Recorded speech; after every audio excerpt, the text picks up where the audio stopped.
Hi guys, it's K Song. Welcome back to another video. So for today, I'll be sharing with you what I use instead of alcohol markers. You see, in architecture, it's the staple to use alcohol markers, but I don't have any, so I've been doing other things to compensate it, and I found that this is the way that works best for me. Also, this is 100 times cheaper than buying an individual markers or buying a whole set, which can actually become bulky and produce a lot more waste. So yeah, let's begin. The first thing you'll need is some printer ink. Now I have this, but you can use any brand just as long as it's printer ink. I find that printer inks work the best. And then the second thing you'll need will be some alcohol. It doesn't matter if it's isopropyl or ethyl, it's gonna work the same.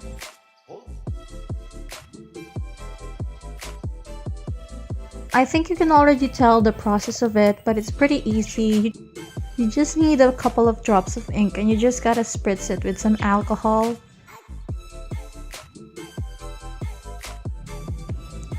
It works a lot like watercolor because you can mix and match the colors, and then you can also blend them together if you want to. It also dries like watercolor. You can have it as a wash or more intense pigment. Just think of it as like watercolor, but you're using ink instead of watercolor pigment, and you're using alcohol instead of water. It's just that simple. The more alcohol you put, the lighter it will get and the more transparent it will get.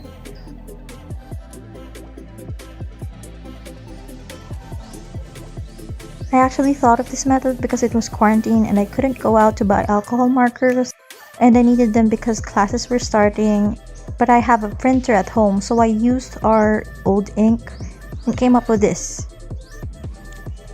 In the end, it turned out really well, really efficient, especially because it saves me money.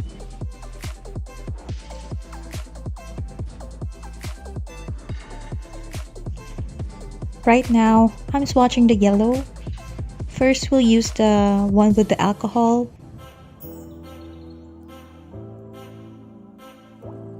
And next to it, we'll be using the one without the alcohol.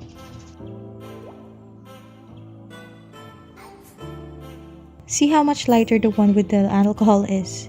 This is how you can play with the opacity. The more alcohol, the less pigment, and the more transparent it'll get. Next, we'll swatch the red. This is actually not a red, this is actually magenta. To make this a lot more red, you have to know your color theory. For me, I would just add a little bit of yellow and just a little amount of blue. This magenta, however, will make a cute pink.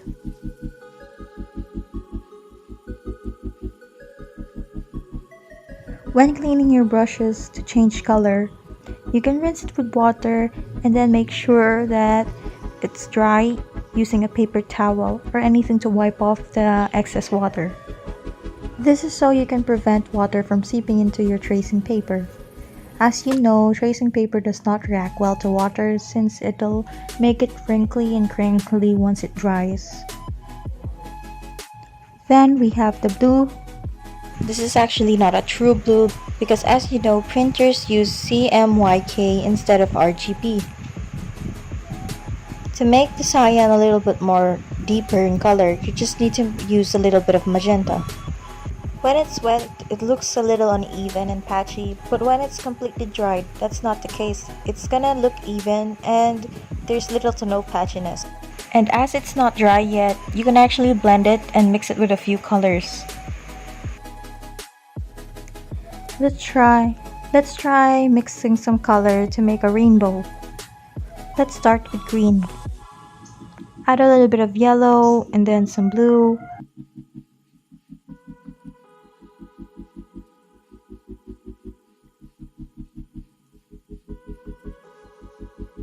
And then use a little bit more blue to make a blue-green. It's a little bulky and sometimes messy because it's kind of like painting.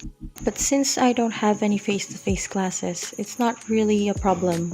This is a lot more convenient for me because I don't know where I'd put a huge set of markers, as well as being cost effective because one bottle of ink from where I'm from costs around 75 pesos. If these weren't originally full, even then I've barely used half of it.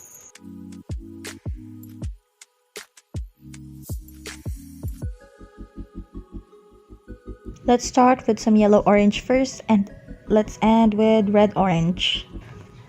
According to my friends, they have a lot of trouble with alcohol markers because there's some bleeding and some staining, like uneven patches when they use it on tracing paper. But with this, you don't get that, which I really like. I've been using this technique for quite a while now, and I've had some of my classmates and my friends ask me what I do to make my colors look even and neat. I couldn't really tell them in detail because it involves a lot of process, so I thought I'd share it here. Lastly, we'll do some purples.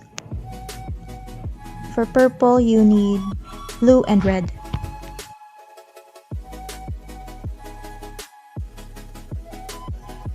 Let's start with violet, which is a more bluish purple.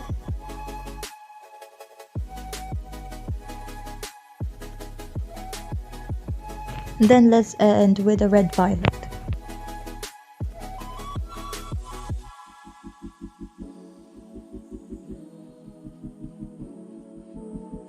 If you want a more vibrant color payoff, you can just use and mix them together without using alcohol.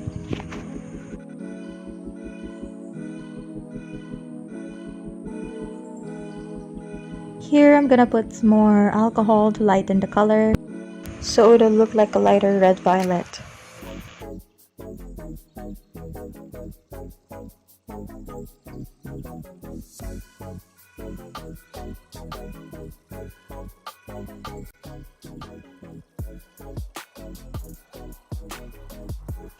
and there you have it. This is how you can make a lot more colors from just 3 bottles. Then right now, let's try making some brown. For brown, you need a lot of yellow, some red, and a dash of blue. Make sure to be very careful when putting your blue. You just need a very little amount. The more blue, the greener it'll get, and it gets green really fast. So you should keep that in mind. I like using this especially when I want to make a brown because I can really play with the undertones. If I want to make it cooler, I just need to put more blue. Make it darker, I need to put a little bit of black. And then if I wanted to make it warmer, I could either use yellow or red. And so I find that really useful, especially when I work with anything wood in my designs. Now I'm making a lighter brown by adding more alcohol.